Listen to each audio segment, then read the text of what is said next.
What if the hardest conversations that your team needs to have are the ones that never occur?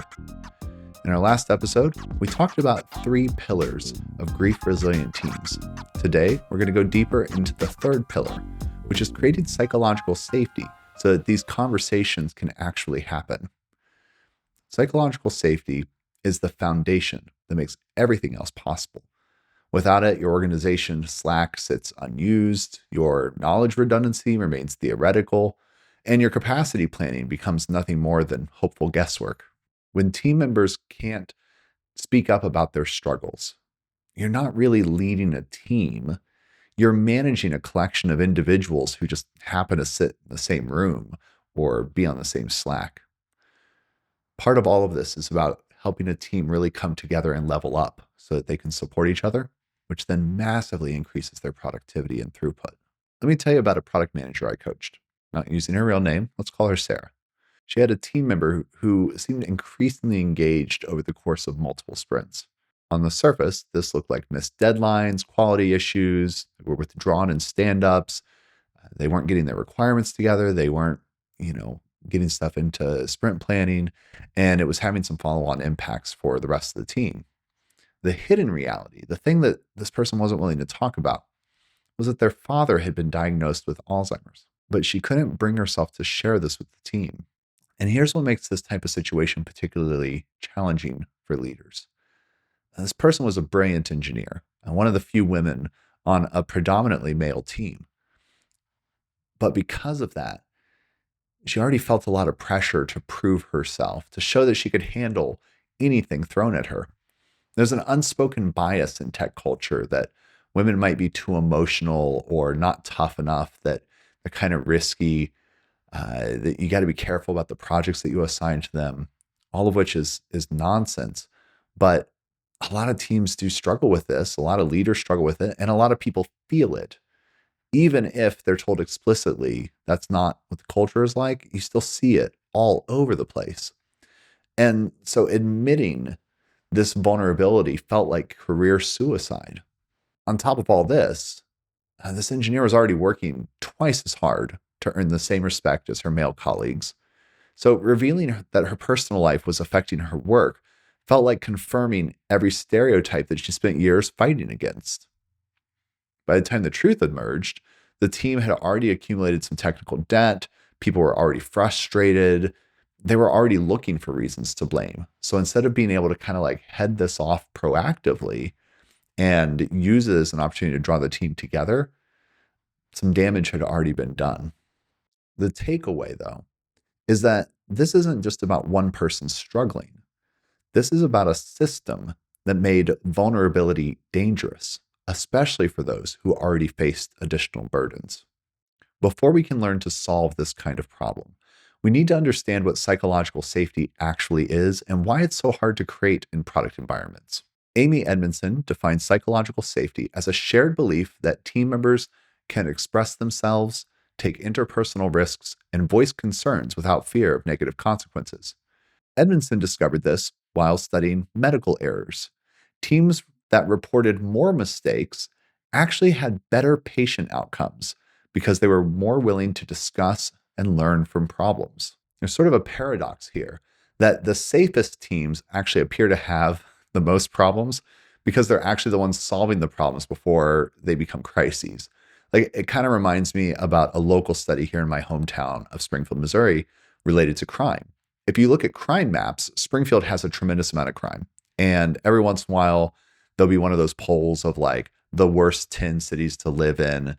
And every once in a while, Springfield will be on that list because they'll say it's because of the high rate of crime. What is often overlooked is that we have this high rate of crime because our police department is actually super diligent about tracking the data and using the data to make better decisions, and they report all of it publicly. And all of the little towns around Springfield report zero of their crimes publicly. And so it gives this weird impression that Springfield has a tremendous amount of crime, and everywhere outside the city limit and every surrounding community has no crime and is just this absolute utopia, which obviously isn't true.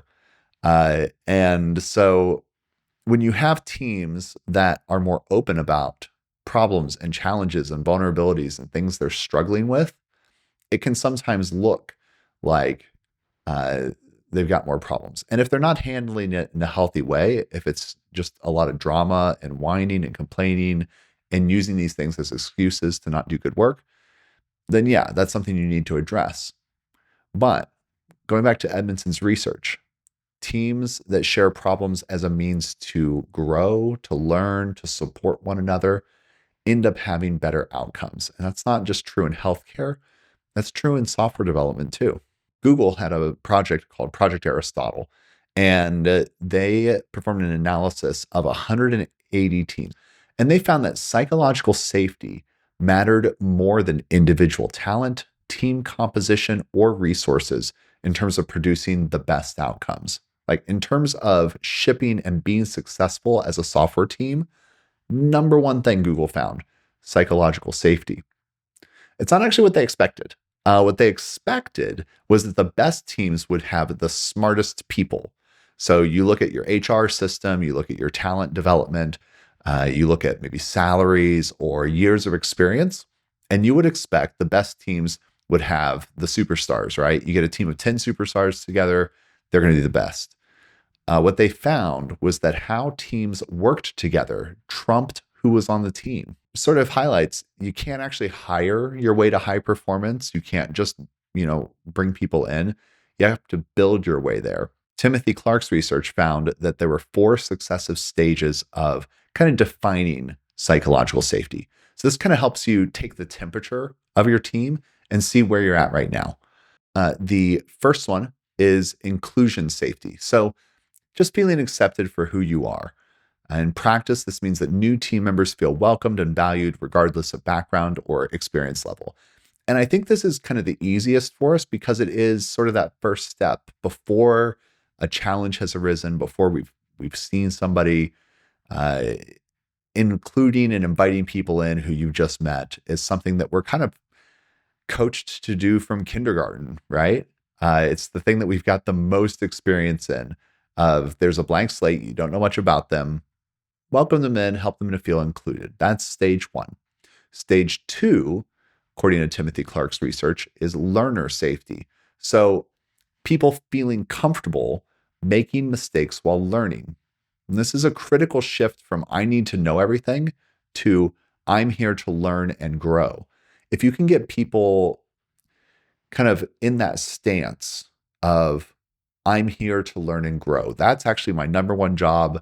That is my purpose of being. That's my default position. I'm not here to be the expert. I'm here to learn and grow.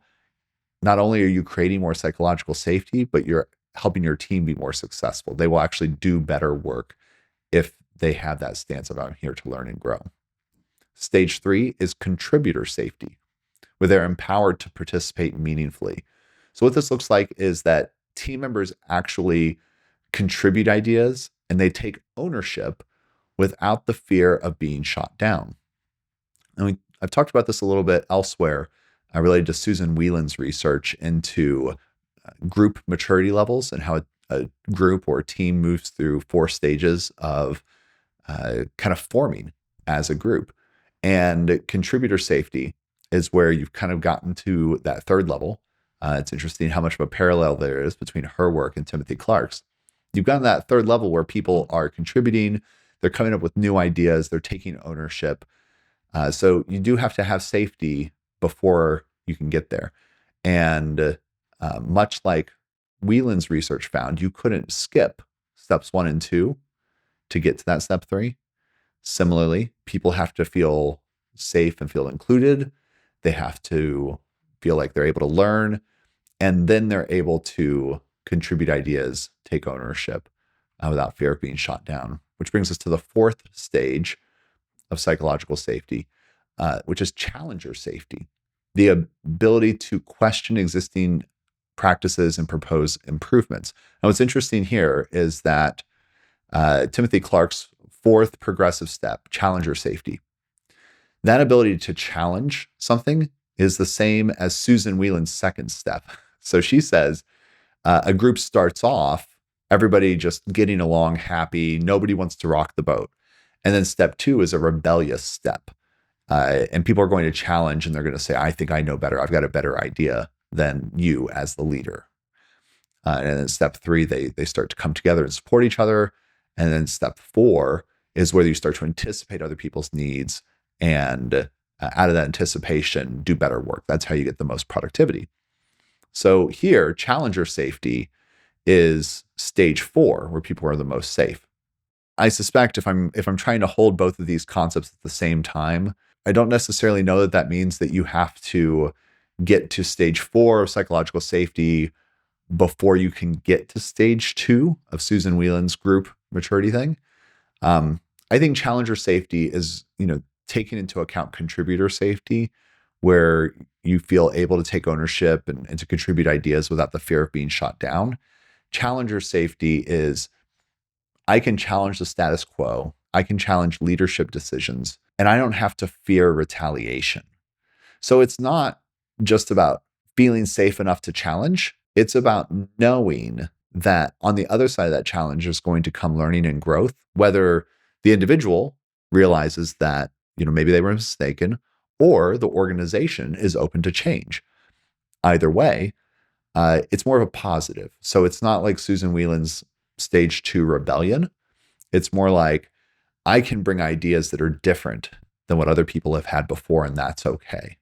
And so for you as a leader, I want to challenge you. You should be implementing all 4 of these stages all at the same time, all the time. Like, you should always be helping people feel included. You should always be modeling this learning stance.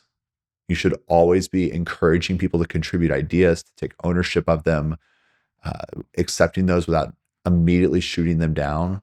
Part of our job is to be discerning and to identify what the best ideas are, to promote those, and to reject ideas that aren't going to be beneficial to the team or the company.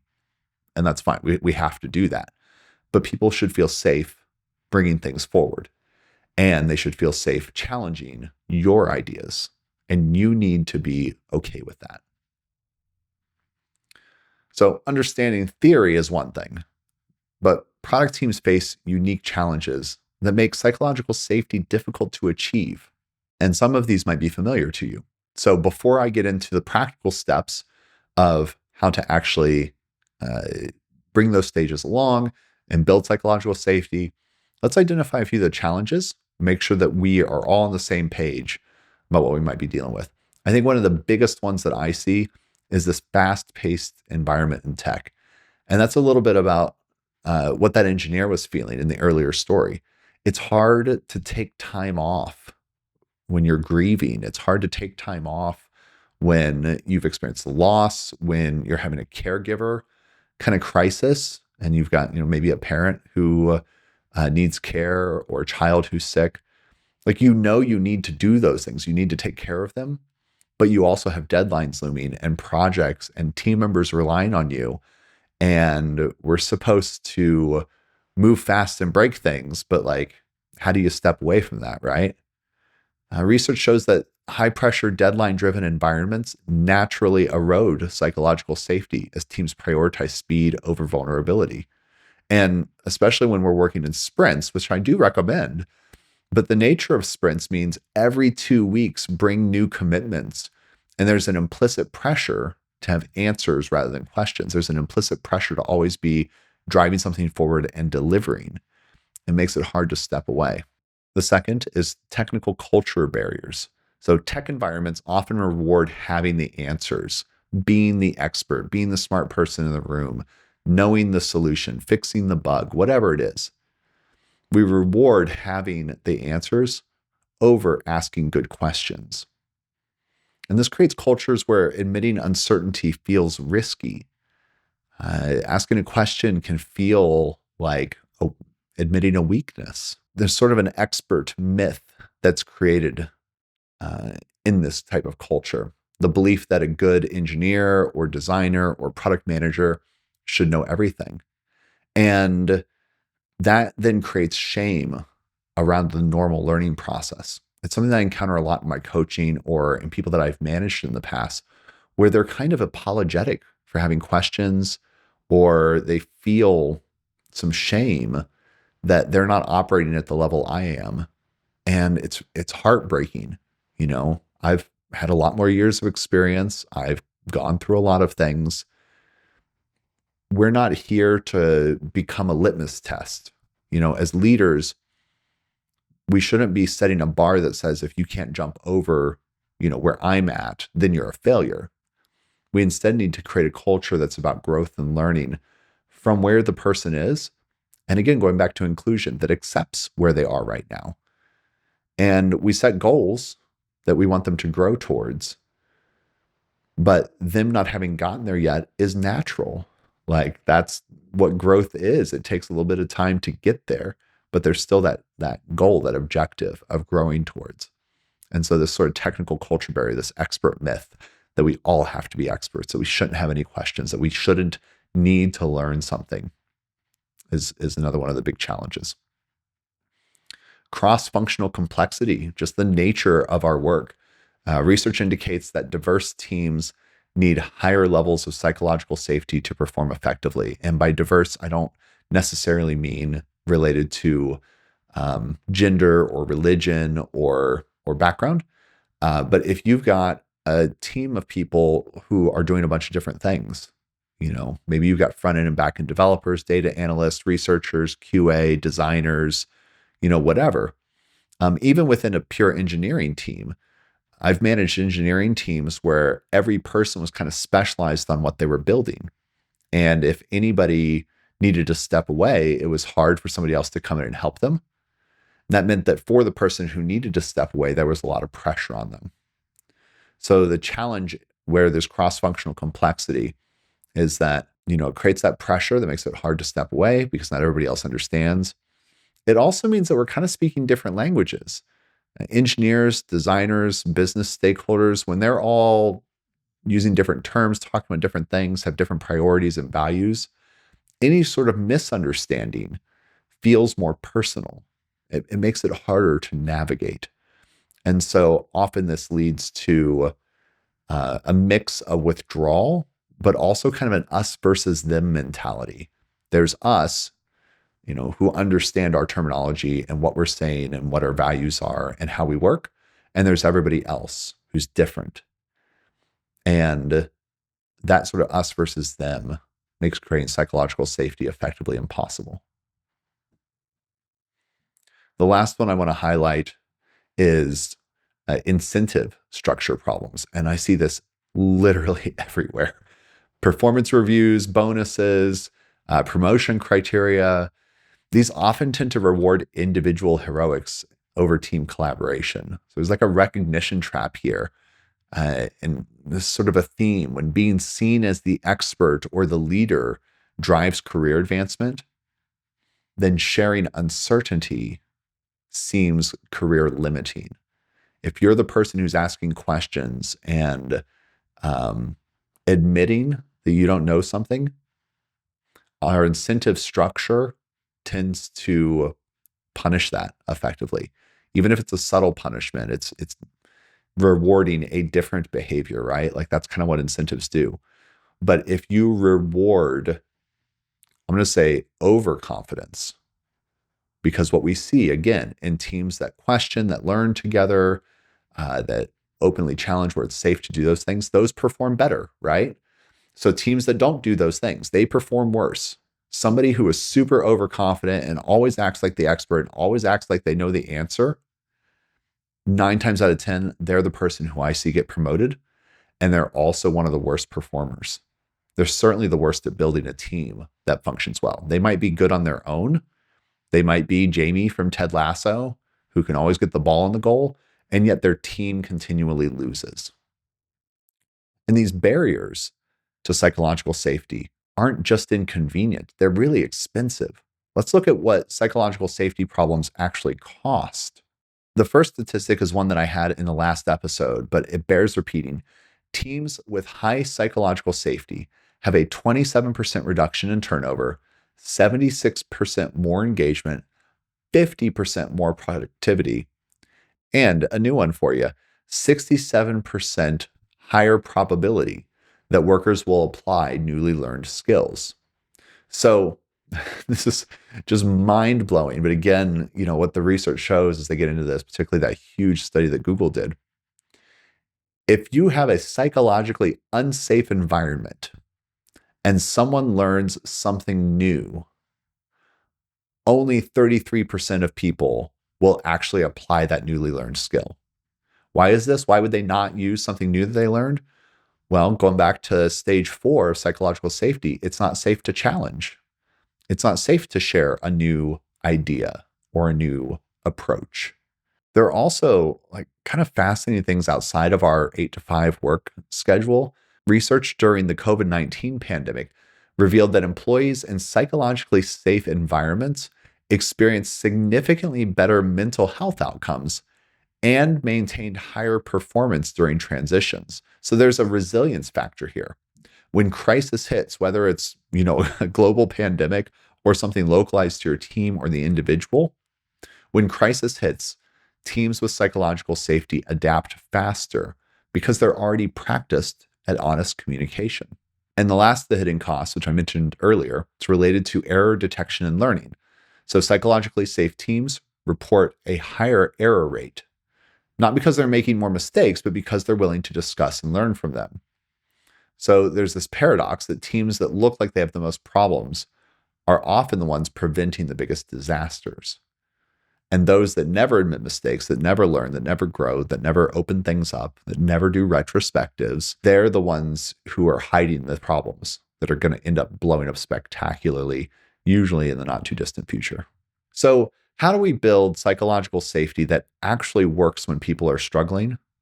It's not enough to just say we have an open door policy, which is like one of my most hated management phrases. If you're a manager and you say, I've got an open door policy, anybody could come talk to me. And that's literally all you do. I'm sure if you're watching this, that's not you. So I'm kind of preaching to the choir here, I know. But it's one of those things I've heard of managers say, I have an open door policy. That's the beginning and end of their management, effectively. The problem with open door policies is that there is a power imbalance between you as the leader and the rest of your employees. And if there isn't already psychological safety, then it doesn't feel safe to walk in through that door. So if you are working in an environment where there is not psychological safety right now, and you're looking to create that, it's not enough to say there's an open door policy. You instead need a systematic approach. So I'm going to share with you 4 pillars of crisis-ready psychological safety that you can implement these pillars. You can start on this today, and they're going to absolutely change your organization, your team. Pillar 1, something that you can do yourself, is proactive vulnerability modeling. Research shows that leaders who model vulnerability, so this is a thing that you are doing, you're saying these things, you're showing them to other people. Leaders who model vulnerability and acknowledge their own mistakes create environments where others feel safe to do the same. It's sort of like this weird paradox where the stronger that you appear to be, the more perfect you make yourself look, the more expert, the more you have all the answers and you're always right. The more that you do that, the weaker your team becomes because they can't measure up to an impossible standard and they don't feel safe admitting they don't know something and learning to grow, because what they're seeing and hearing is, for me to get to that position, for me to be like that person, I can't admit I don't know something. I can't admit weakness. I can't look like, I need time off. I got to be here. I got to be on. So product leaders should regularly share their own uncertainties, mistakes, and learning moments in teams. I recommend something called the struggle sharing practice, where you just normalize this. And a lot of the benefit we can bring to teams is to normalize discussions around these topics and help make it less taboo or less uncomfortable. So you can do this monthly, you can do this quarterly. Just make sure that you are making it part of your regular cadence, that it's not just a one-time thing. Create opportunities where people can optionally share current challenges, be they personal or professional, without needing to provide solutions. They just say, here's what's going on. And again, this is a thing that you need to model. You need to show this first. So what this might sound like: person saying, I'm struggling with the stakeholder alignment on this feature, and I'm not sure I'm asking the right questions. Rather than everything's under control. Or I'm struggling with this, but I've got this book and I'm going to attend this webinar and I've already got all the solutions locked down and I'm good to go. Often when I hear people, admit kind of a weakness, they do it that way, where they bring the solution to.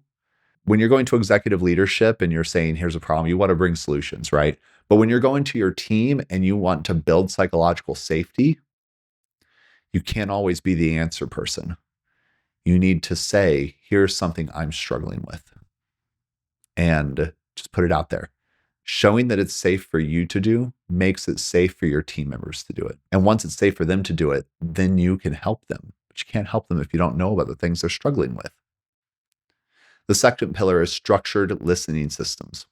Psychological safety requires more than just that open door policy. It needs that systematic approach to gathering input.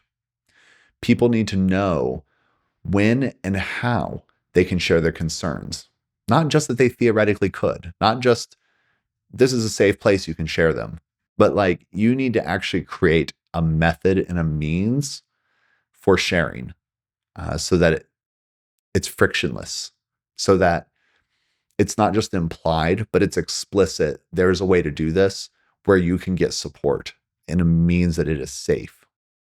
One way to do this is like a weekly struggle check, just brief structured team conversations that normalize discussing obstacles and capacity constraints.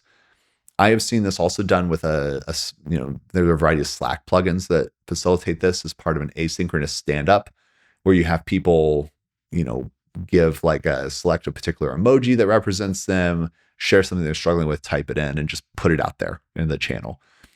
So again, normalizing this.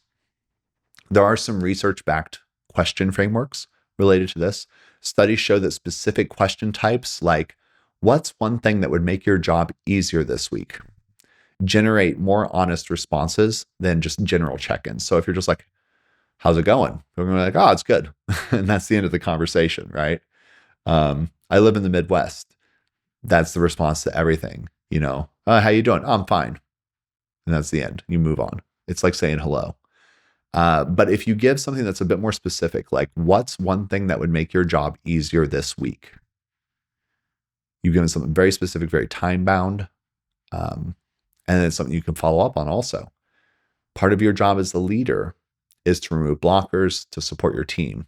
It's a powerful question to ask that will then give you something to follow up on and do and support your team member. And then in performing that follow-up and supporting them and actually delivering, you are creating that psychological safety. The third pillar is response quality over speed. So how leaders respond to problems matters more than how quickly they respond.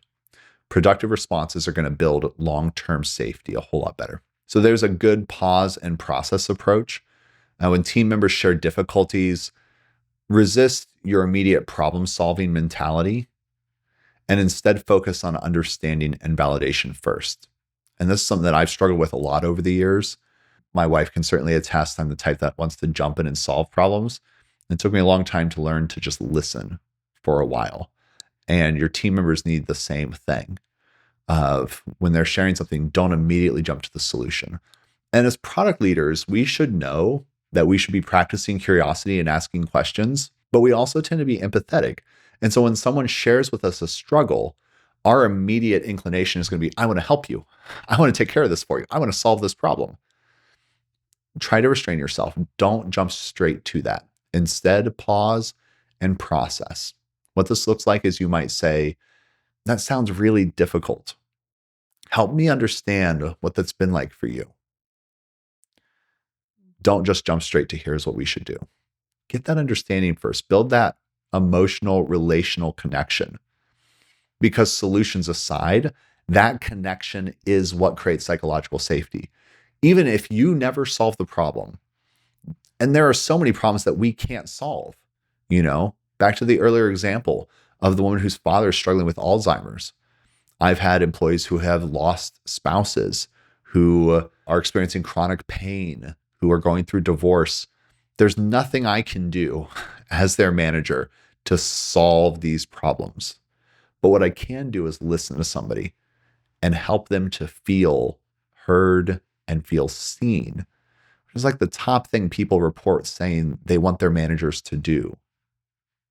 So if we do that, research shows that employees will remember whether their concerns were taken seriously more than whether they were immediately solved. If it is a problem you can immediately solve, you still want to do this because they won't remember that solution as vividly as they will remember you taking their concerns seriously. I think sometimes when we jump straight to solution, it feels a little dismissive. Like, oh, this is a minor thing. I am such a smart expert. I can take care of this right away and solve this for you. Aren't you glad that I'm here to handle every problem that you are incapable of? Like, it's a little smarmy, right? But in my head, I can imagine this happening. And I think if we take the time to listen to somebody, that's much more powerful. You do still need to provide solutions, but don't jump straight to them. Every response that you give builds or erodes the likelihood that people will come to you with the next problem. If you want to build psychological safety, if you want people bringing problems to you so that you can help them, which is your job as the leader, if that's not happening, you're not doing your job. You are failing. So in order to do your job, you need them to bring problems to you. For them to bring problems to you, they need to trust you. To develop trust, you need to listen.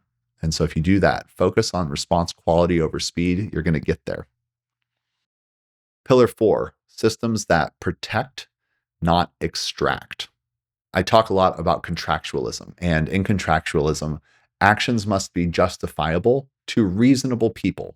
And in this case, reasonable people experiencing crisis. So you need to build systems that protect employees during vulnerable periods rather than just extracting maximum productivity. Research on sustainable performance shows that teams maintaining psychological safety during crisis emerge to be stronger and more cohesive, showing enhanced organizational resilience and employee loyalty. What this all means, in an perhaps easier to understand way, is after a crisis, the team is going to perform better and have less turnover, which means it's less expensive and higher productivity and throughput. And I want to remind you of something from the first episode, which is that crisis will happen. It's not an if, it's a when. So it's already unavoidable. There's always going to be some sort of crisis. There's going to be somebody experiencing a death or a divorce or a cancer diagnosis or something, right? And so if you build the systems that help your team resiliently move through crisis, you will get these outcomes. You will get a reduction in turnover. You will get increased productivity. So before implementing any sort of process or response, ask yourself, would this approach maintain the dignity and autonomy of someone going through the worst day of their year? One thing that I like to do is called a pre-mortem. I do this like for projects and products. Pre-mortem is where you try to imagine the worst possible thing that could happen, and you make a whole list of worst possible things. And then you work your way backwards to preventing those, right? So you'd ask why, do the 5 whys test. You'd ask why 5 times. Why did this worst possible thing happen? And then let's just go through and prevent those things from happening so that we never have to encounter that problem. You can do that sort of same approach when it comes to dignity preservation, when it comes to building systems to deal with crisis. What's the worst possible day somebody can have? Now, what can we be doing to prepare for that and to support people in the midst of that? And that's some really valuable leadership work that you can do. Psychological safety requires investing organizational slack in people before you need it, not scrambling to help after crisis hits. I hope at this point you understand how building psychological safety is valuable in itself. But for product leaders, we also need to understand how it translates into operational advantages, especially if we need to sell this to executive leadership. If we need to explain why we're doing this and what the benefits are. The first that I want to share is knowledge sharing acceleration. Research shows that psychologically safe teams transfer knowledge 60% faster during transitions because members are more willing to admit knowledge gaps and ask for help. So especially if you have that sort of cross-functional complexity If you've got a team where people feel safe admitting they don't know something, they're going to ask those questions. They're going to learn faster. You can create early warning systems. So teams with established psychological safety will detect problems earlier because members feel safe surfacing concerns before they become crises. Going back to those 4 stages of psychological safety, if somebody feels safe challenging the status quo or sharing an idea, they're more likely to surface a problem before it blows up. And if they do that, you can solve it before anybody notices. Tremendously valuable. It's like the canary in the coal mine effect. Small problems get reported while they're still small problems. It's also a resource optimization benefit. Studies indicate that psychological safety enables better resource allocation during capacity constraints because team members accurately communicate their capabilities rather than overcommitting. And that's really important for us as product leaders to internalize. I cannot tell you, it's almost every single sprint planning. And part of our job is to be sensitive to that and not let them. When people can admit their real capacity, you can make plans that actually work. And I find when people can admit their real capacity and when you plan around real capacity, people are just less stressed. Some people will overcommit, but then they'll just work extra hours to deliver because they feel like that's how they're going to get promotions or raises or bonuses. Again, going back to that incentive issue. But if you can help them see that the real priority is the team benefit and the team performance, and that the team performs best when we're honest and we're supporting each other, it shifts that whole conversation. So for our journal exercise, I would like you to do what's called a conversation audit. Think about the last month that you've had and different team interactions. What's one conversation that you can think of that should have happened but didn't? And this might be a little hard. You might have to dig back through your memory to stand-ups or Slack messages or something, but think of something that you had a moment where you went, I wonder what else is going on, or I wonder what's under the surface there. Figure that out. What was a conversation that should have happened but didn't? And then step 2, consider what made that conversation feel unsafe or difficult to initiate. So just write something down for yourself. Why did you not feel safe initiating that conversation? This might also be an instance where this is a conversation where you needed to be vulnerable and you didn't feel safe doing it, either with a peer or with your boss. So if you got a conversation like that should have happened but didn't, think through that and write down why you felt unsafe or it was difficult to initiate. Step 3, if you or a team member, but I'm kind of focused on team members, if a team member was struggling with something significant right now, would they feel safe telling you? And think through, what are the specific signals that help you answer this? How do you know that they would feel safe? And write down why you think that they would feel safe. And then step 4, identify one small change that you could make this week to increase the likelihood that someone would speak with you about a struggle. And that might just be sharing yourself, creating an invitation, creating a space, adding it to your retrospective, whatever. Write something down. As a bonus reflection, consider the incentive structures on your team. What behaviors do you actually reward versus what you say you value? And if you're in a position where you don't feel like you can modify incentives, things like bonuses or pay, that's fine. People are motivated by a lot of things other than money. They are motivated by autonomy and pride in their work, but they're also motivated by recognition, by praise, by feeling seen and heard, by knowing that their contributions are valued. You can incentivize people in ways other than pay, and often those ways are even more powerful than getting a raise. Creating psychological safety is not about making work comfortable. It's about making it sustainable and honest. When people tell you what's really happening, you can actually help them. But when they can't or they won't, then you're managing in the dark. In the next episode, we're going to explore what happens when psychological safety meets reality, how to support a team member who's going through loss while you maintain business continuity. Because having a safe culture is just the beginning. Knowing what to do with that safety is where leadership really begins.